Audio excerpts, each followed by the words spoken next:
সবাইকে সালাম আসসালামু আলাইকুম। আপনারা জানেন যে 17 বছর এই ফ্যাসিস্ট হাসিনা বাংলাদেশের মানুষের উপর যে বেসামাল যে রক্তচক্ষু যে নিপীড়ন চালিয়েছে, সেই নিপীড়নের বিরুদ্ধে বিএনপির ভারপ্রাপ্ত চেয়ারম্যান জনতা জনাব তারেক রহমানের নেতৃত্বে আমরা রাজপথে ছিলাম। আমরা হাসিনা সরকারের বিরুদ্ধে রাজপথে আন্দোলন করার চেষ্টায় ছিলাম। এমন অবস্থায় 24 সালে জুলাই মাসে বিষয়টি বাংলাদেশের ছাত্র জনতা, এই জুলাই মাস ছাত্র জনতার বিষয়টার মাস, এই জুলাই মাস রক্তচক্ষু হাসিনা কর্তৃক ঘোষিত রাজাকারের বাচ্চা দেওয়ার মাস।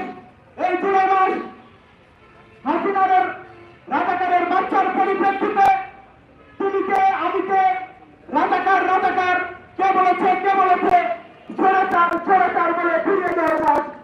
এই জুলাই মাস আবু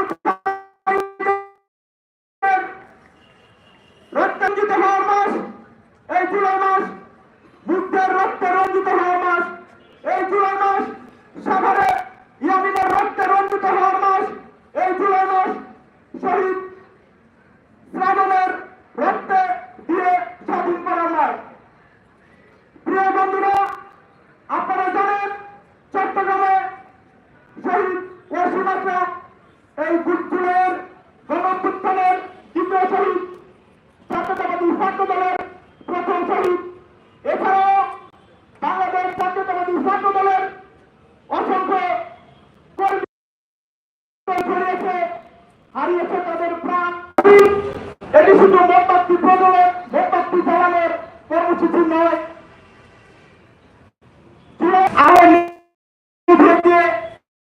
আমরা এই মোমবাতি তাদের স্বপ্ন বাস্তবায়ন করার পথ দিয়েছি।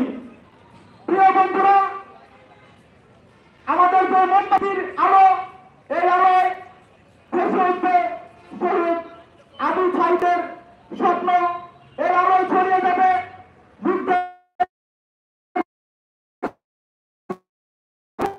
স্বপ্ন, এই আলো স্বপ্ন। জানেন যে আমাদের এই কর্মসূচি এটি একটি স্মরণ সভা, এটি একটি স্মরণ অনুষ্ঠান। আমরা স্মরণ করছি জুলাইয়ের গণঅভ্যুত্থানে যারা শহীদ হয়েছেন। আমরা শপথ করছি জুলাইয়ের গণঅভ্যুত্থানে তাদের যে স্বপ্ন ছিল সেই স্বপ্ন বাস্তবায়ন করার জন্য বাংলাদেশ জাতীয়তাবাদী ছাত্র দল রাজপথে থাকার জন্য আমরা শপথ করছি। বাংলাদেশ যেন আর কোন ফ্যাসিজমের ফাঁদে না পড়ে, বাংলাদেশের যেন কেউ আর ফ্যাসিস্ট হয়ে উঠতে না পারে, সেই শপথ আমরা ঢাকা দলে উত্তর ছাত্র দল করছি। প্রিয় বন্ধুরা, আপনারা জানেন যে বিএনপির ভারপ্রাপ্ত চেয়ারম্যান জনতা জনাব তারেক রহমান 14 বছর 17 বছর যাবৎ প্রকৃত সরকারের বিরুদ্ধে বাংলাদেশের জনগণকে একত্রিত করে রাজপথে রেখেছেন, আন্দোলনরত অবস্থায় রেখেছেন। আমি বিশ্বাস করি, বাংলাদেশ জাতীয়তাবাদী ছাত্র দল বিশ্বাস করে, যারা 17 বছরে খুনের শিকার হয়েছেন, টিয়ারশেল, গুলি, রাবার বুলেটের শিকার হয়েছেন, তারা সেই শহীদ পরিবারের ফোন রিসিভ না করে ঘুমাতে পারে না। তারা সেই শহীদ পরিবারের, তারা সেই আহত শহীদদের চিকিৎসা না করিয়ে ঘুমাতে পারে না।